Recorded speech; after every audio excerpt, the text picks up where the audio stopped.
Se você quer vencer, pare de tentar. É sobre isso que nós vamos falar nesta noite.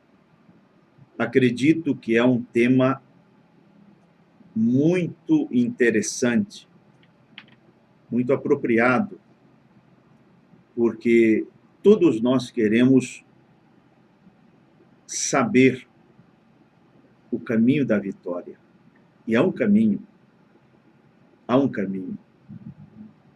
Parece, como eu disse, uma contradição.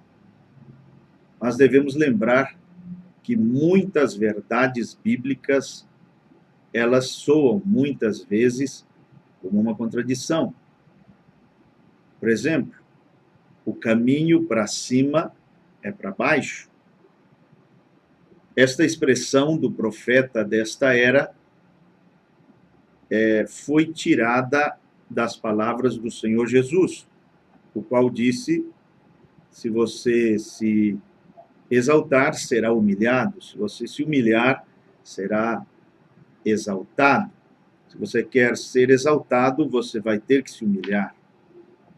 Ou, como ele disse em outra ocasião, se você quiser salvar a sua vida, irá perdê-la. Se você perdê-la por amor de mim e do Evangelho, irá salvá-la, disse o Senhor. Essa também é uma aparente contradição. Por que aparente contradição? Porque a pessoa está ali tentando vencer aquele vício, tentando vencer a sua fraqueza, esforçando-se, usando toda a sua força de vontade, toda a sua capacidade para vencer. E então, eu chego para você e digo: pare de tentar, se você quer vencer. Como você acha que a pessoa recebe essa palavra? Ela arrazoa da seguinte forma: se eu, tentando, não consigo vencer, tentando com todas as minhas forças, não consigo vencer, se eu parar de tentar, aí sim é que eu não vou vencer mesmo. Bom, esse é o teu raciocínio.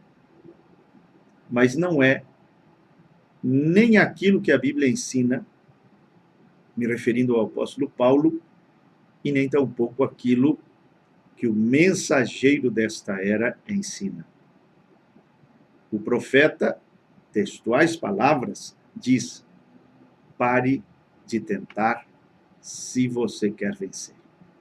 Eu vou te dar alguns parágrafos, também alguns versículos da Bíblia, e nós vamos ampliar este assunto, e eu oro a Deus para que Ele permita que fique muito claro para você nesta noite. O versículo bíblico que eu quero usar como base é este de Gálatas, capítulo 2, versículo 20, onde Paulo diz: já estou crucificado com Cristo, e vivo não mais eu. Aqui eu quero me deter um pouquinho, antes de continuar a leitura desse versículo, porque só esta porção é muito tremenda se nós a compreendemos. A não compreensão desta porçãozinha, e vivo não mais eu, é a causa de muito fracasso na tentativa de viver a vida cristã. A primeira coisa que você deve entender é o seguinte: a vida cristã não é difícil de ser vivida, ela é impossível de ser vivida pelo homem. Mas, como disse Jesus, aquilo que é impossível para o homem é possível para quem? Para Deus. Por isso, esse versículo continua dizendo: mas Cristo é aquele que vive essa vida em mim. essa vida cristã não é para ser vivida por mim, mas por Cristo em mim. Conseguiu captar? Quando diz, e vivo não mais eu, isto elimina o automelhoramento. Muitos crentes têm se enredado neste ponto. Eles têm tomado a estrada do automelhoramento. Eles dizem, eu preciso ser o melhor esposo, eu preciso ser o melhor pai, eu preciso ser o melhor crente, eu preciso ser uma melhor mãe, eu preciso ser uma melhor filha, eu preciso ser um melhor isto e aquilo. Mas isso não é o que Paulo está dizendo aqui. Existem duas palavras gregas para vida. Uma delas é bios, e bios refere-se à vida natural, à vida biológica, a vida natural, sustentada pela água, pelo ar e pelo alimento. Essa é a vida que todos os seres humanos têm. Outra palavra grega para a vida é zoe, muito usada pelo profeta, e significa a própria vida de Deus. Um pecador, ele tem bios, vida natural, mas não tem zoe, a vida de Deus, com a natureza de Deus. Mas isto é porque ele está vivo naturalmente, mas morto espiritualmente. Ele não tem vida espiritual, ele não tem zoe, porque ele é um pecador, ele não crê no Senhor Jesus. Mas veja, não se trata de melhorar a si mesmo, mas aqui claramente diz, não mais eu. Esta vida bios, esta vida natural, ela tem a sua força, ela tem a sua capacidade, a sua energia. E o problema, e é por isso que eu digo pare de tentar, quer dizer, não tente alcançar vitórias usando a energia, as capacidades, os poderes desta vida natural. Paulo claramente diz, não mais eu. Mas o que nós fazemos? Nós trazemos esse eu para a estrada novamente, quando Deus já o crucificou juntamente com Cristo, esse velho homem, e nós tentamos melhorar esse velho homem. Na mensagem O Sinal, o profeta é muito claro, ele diz, esta vida, o único destino para ela é a morte. Não tente poli-la, lembra dessa expressão do profeta? Não tente aperfeiçoá-la, não tente melhorá-la, tem que morrer. Mas nós queremos pegar esse velho homem e poli-lo, aperfeiçoá-lo, melhorá-lo. E isso faz que a nossa jornada seja realmente impossível, pesadíssima.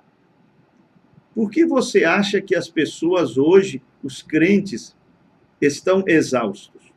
Pensando em desistir, pensando em parar, usam expressões como não aguento mais, o fardo está pesado, não sei mais o que fazer, tentei de tudo, estou desanimado.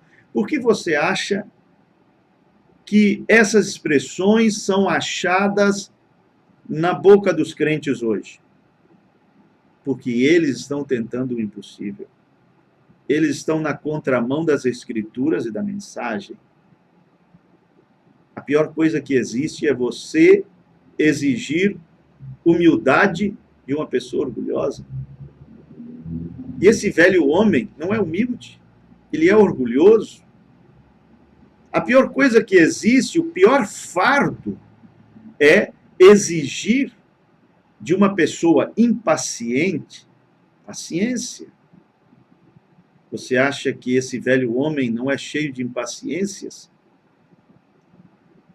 Mas quando você entende que não se trata de você, não se trata de melhorar a você mesmo, mas se trata daquilo que o profeta disse, sair do caminho. Ele diz, o maior inimigo que eu tenho, ele disse, chama-se William Branham. Quando William Branham sai do caminho, ele diz, esse é aquele que estorva a Deus. Mas quando esse William Branham sai do caminho, Deus lhe mostra coisas que ele naturalmente não sabe. E é aí quando o sobrenatural é visto. Quer entrar no sobrenatural, quer ver o sobrenatural, quer viver uma vida sobrenatural, aprenda a sair do caminho. Aprenda, entenda, peça a revelação do Espírito Santo para entender o que significa não mais eu. Não se trata de melhore a você mesmo, torne-se melhor, mas não mais eu. Ou seja, saia do caminho, porque quem tem que viver essa vida em você é Cristo. Eu creio que isso está muito claro. Por isso, pare de tentar. Esse é o teu problema. Como eu disse na transmissão passada, o problema da igreja hoje não é a sua fraqueza. Ela poderia ser uma porta de entrada para uma vida abundante, sobrenatural, cristã. O problema da igreja é a sua força. Ela tenta uma e outra vez, ela arrasou. Não, por que eu estou fracassando? Ah, deve ser porque eu estou orando pouco. Então, eu vou orar 1 hora por dia, ou 2 horas por dia. E mesmo depois de cumprir com esse tempo de oração, a pessoa descobre que continua levando os mesmos tombos, caindo nos mesmos buracos de sempre e fica confusa. E eu não estou dizendo aqui que nós não devemos de orar, que esse ensinamento ensina o povo a não orar. Não é isso. Mas estou dizendo que nós devemos de sair do caminho e não usar a oração como tem sido usada, geralmente tem sido usada, ou o jejum também, como uma espécie de qualificação para as bênçãos de Deus. Eu não sou qualificado por nada que eu faço. A minha fé em Cristo produzirá obras, sim. A minha fé em Cristo produzirá uma boa conduta, sim, porque a minha fé em Cristo não é uma fé morta. Então, somente uma fé morta é que não produz obras. Como nossa fé em Cristo é viva, vai produzir obediência. Hebreus 11. Pela fé, Abraão, sendo chamado, obedeceu. Se há fé, haverá obediência. Se a fé é viva, né? Haverá obediência, haverá obras, haverá santificação. É impossível crer correto e não viver correto. Mas o que eu quero dizer é que a nossa parte é somente crer. Nós cantamos esse hino, esse corinho, toda vez na igreja, antes do pregador assumir a plataforma. Mas não entendemos. Somente crer. O que é somente crer? O profeta diz que o arminiano, e talvez você tenha o espírito de um arminiano, ele não pode cantar somente o sangue, porque ele acrescenta somente o sangue e a minha conduta. Embora a boa conduta, diz o profeta, seja uma coisa boa, mas não é Jesus e algo mais a nossa salvação, nem a nossa santificação, nem nada. É Jesus de ponta a ponta e somente pela fé. O que é somente crer? O justo vive pela fé. E essa revelação você precisa entender. Fé do começo ao fim, diz Romanos capítulo 1. Tudo é por fé. Se eu creio, eu não estou sendo passivo ou inerte. Quando eu digo, pare de tentar, saia do caminho, eu não estou falando de passividade. Não é que você vai cruzar os braços e dizer assim, eu tenho esta fraqueza, eu tenho este problema, e quando Deus quiser, Ele sabe meu problema, quando Ele quiser, Ele vai me libertar. Isso é ser passivo. Isso é passividade, isso é inércia. Nem em 20 anos você vai obter libertação, porque isso é passividade, é do diabo. Estou falando em crer, esperar em Deus. Esperar em Deus não é passividade, não é sinônimo de passividade. Esperar em Deus não é sinônimo de inércia. Eu estou dizendo, creia. Quando uma pessoa está crendo, ela não está sendo passiva. Se você diz que somente crer é nada, como você me explica as grandes proezas de Hebreus 11 que foram feitas pela fé? Isso é desde o Velho Testamento.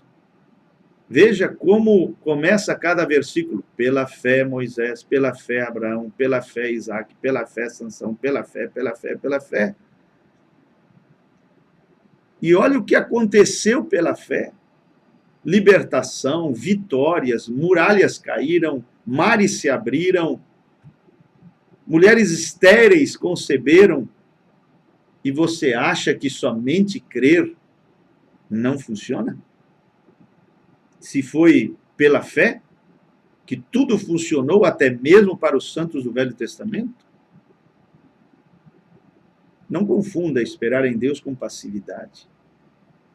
Não entenda errado quando eu digo pare de tentar com uma passividade. Não, não, não. Estou dizendo pare de tentar se libertar pela sua própria força, pelo seu esforço pessoal, pela sua força de vontade. Saia do caminho e diga, Senhor, vença isto em mim. O que é Romanos 7? Você entende Romanos 7 quando você lê? Paulo diz, o querer está em mim. O bem que eu quero, não faço. O mal que eu não quero, isso faço. O que eu quero, o que eu não quero, o querer, o não querer. O que é querer e não querer? Faz parte da faculdade volitiva. São os poderes da vontade. Sabe o que Paulo tentou? Ele tentou vencer com a força de vontade. E não conseguiu.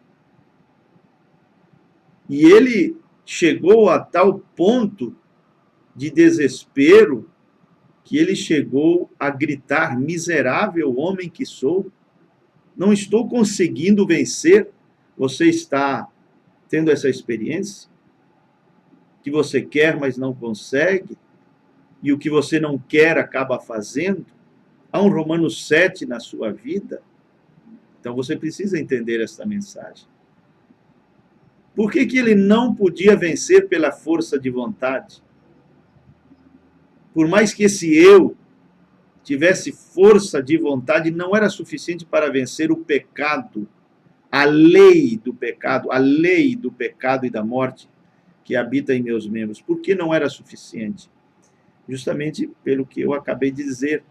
Paulo entendeu que o pecado é uma lei. O que é uma lei? Exemplo, a lei da gravidade é algo que trabalha ininterruptamente, 24 horas por dia.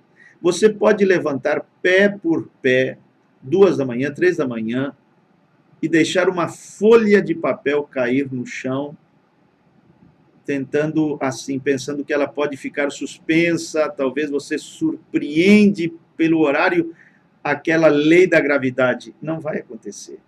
A folha vai cair e chegar até o chão. Por quê? Porque a lei da gravidade, a gravidade é uma lei que trabalha ininterruptamente 24 horas por dia. O pecado E Paulo foi o único que falou do pecado como uma lei. O único. Ele enxergou isso, ele viu isso. O pecado é uma lei. Trabalha 24 horas por dia, está ali em nossos membros. Como é que você vence uma força dessas com a força de vontade? Um poder desses com a força de vontade? Não dá. Você pode sustentar um livro, segurar um livro na mão? Você diz, claro que eu posso. Mas a pergunta é, por quanto tempo? Por quanto tempo? No começo, tudo bem.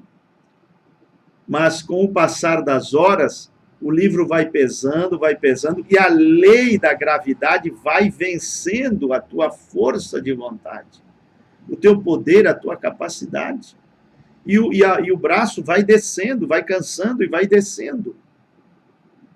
Então, foi aí que Paulo entendeu, com a minha força de vontade, eu não consigo vencer o pecado que é uma lei. Como se é uma lei? Como se vence uma lei? Introduzindo uma lei maior em cena, uma lei superior. No caso da gravidade, nós introduzimos a lei da flutuação, que faz as coisas irem para cima e não para baixo, como um balão que sobe ao invés de descer. A lei da gravidade ainda está ali, mas uma lei superior, a lei da flutuação, entrou em cena.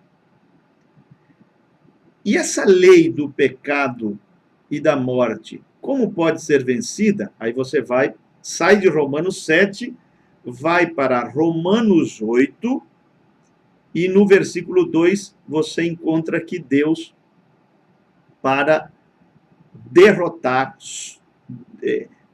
vencer essa lei do pecado e da morte que está em nossos membros, introduz a lei do Espírito de vida. Aleluia.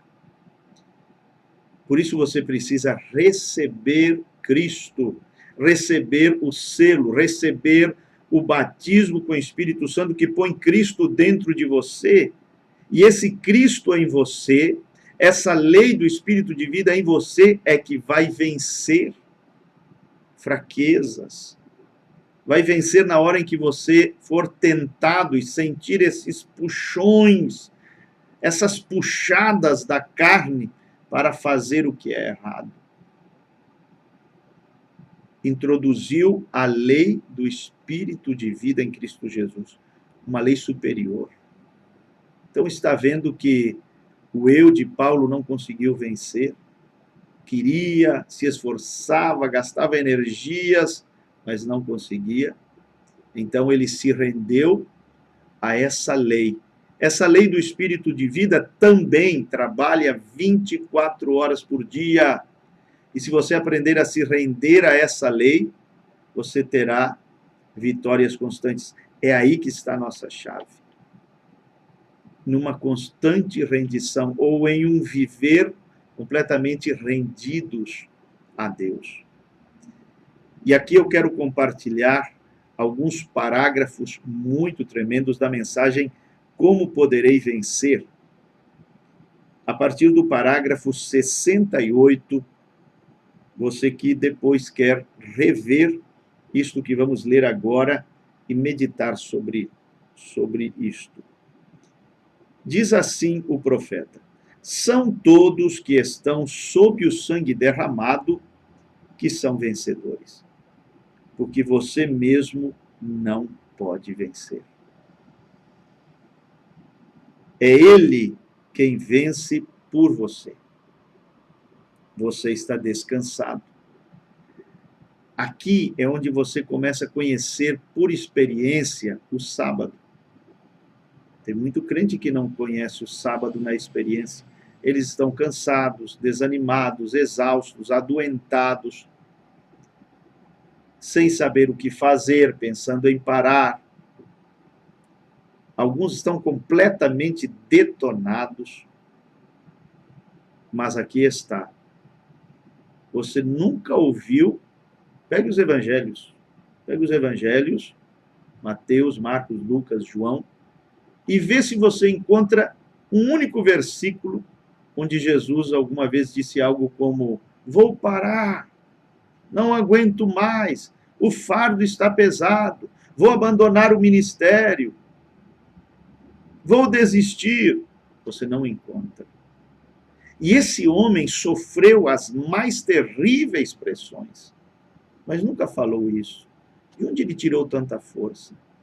Essa força de Cristo está disponível para a igreja de Cristo, para você que está me assistindo, para que você possa vencer, ficar firme e não desistir. Agora, Paulo disse isso em Efésios 6. Fortalecei-vos no Senhor e no poder da sua força. Não é a força pessoal, é a força dele que está disponível. Vamos concluir aqui. Parágrafo 69. Como saberei então, irmão Branham, que estou lá? Veja. Observe que tipo de vida está você vivendo. Simplesmente dê uma olhada ao redor. Veja se isso está simplesmente vivendo em você automaticamente. Ou você tem que fazer força e puxar. Vem? Então, você estará fazendo isso. Você. Mas recorde, vivo não mais eu. Olha o que ele diz agora. Mas não tente fazê-lo. Pare de tentar. Não tente. Saia do caminho e diga: Senhor, vença isto em mim. Senhor, seja paciente em mim. Senhor, vença em mim. Seja forte em mim, seja paciente em mim, seja equilibrado em mim, etc.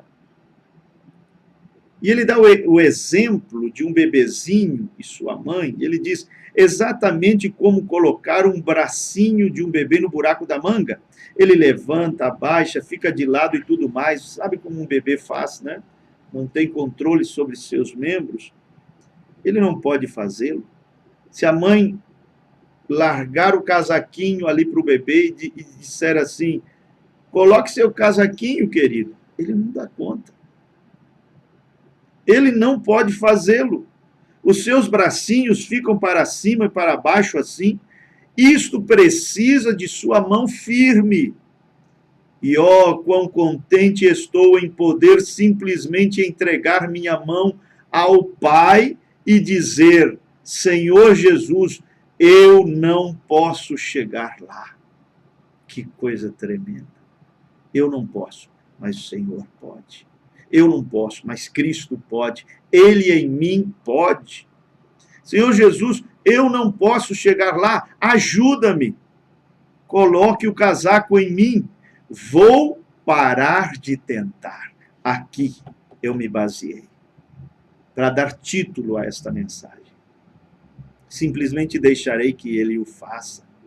Se o nenenzinho continua tentando, ele fica em toda parte, ele não poderá fazê-lo, nem mesmo poderá você, nem mesmo poderei eu, mas se simplesmente ficarmos quietos e deixarmos que ele faça isto, simplesmente se entregue a ele. Está vendo? Aqui, Senhor. Simplesmente que eu não seja nada. Eu me entrego. Coloques tu minha mão no lugar correto. Esta é a vitória. É isto que é vencer. A coisa que você tem que vencer é você mesmo, suas ideias, suas coisas, e render-se a si mesmo a Ele. Ele vencerá por você. Ele sabe a maneira, nós não. Nós vamos continuar sobre este assunto em outras ou nas próximas transmissões. Aprender esta rendição na prática, aprender esse assunto de uma maneira mais profunda, mas eu espero que esta pequena meditação nesta noite tenha, de alguma forma, te ajudado. Ajude-nos a divulgar o nosso canal Graça Suprema. Ele está sendo uma bênção para milhares de pessoas em vários países. E você pode nos ajudar a divulgar e fazer com que estas mensagens de fé e esperança cheguem a mais pessoas. Se está sendo uma bênção para você, pode ser uma bênção para seus amados, para seus amigos, para seus familiares. Convidamos você que ainda não se inscreveu no canal a se inscrever e receber diariamente essas mensagens que irão fazer a sua fé e o seu conhecimento em Deus crescer. Eu oro neste momento que Deus abra o teu entendimento e te esclareça em relação a este assunto tão importante, tão vital para a Igreja de Cristo. Uma boa noite e que o Senhor Jesus te abençoe. Próxima quinta, às 21 horas, estaremos aqui novamente, se assim Deus o permitir. Amém. Mas dor me ouvir.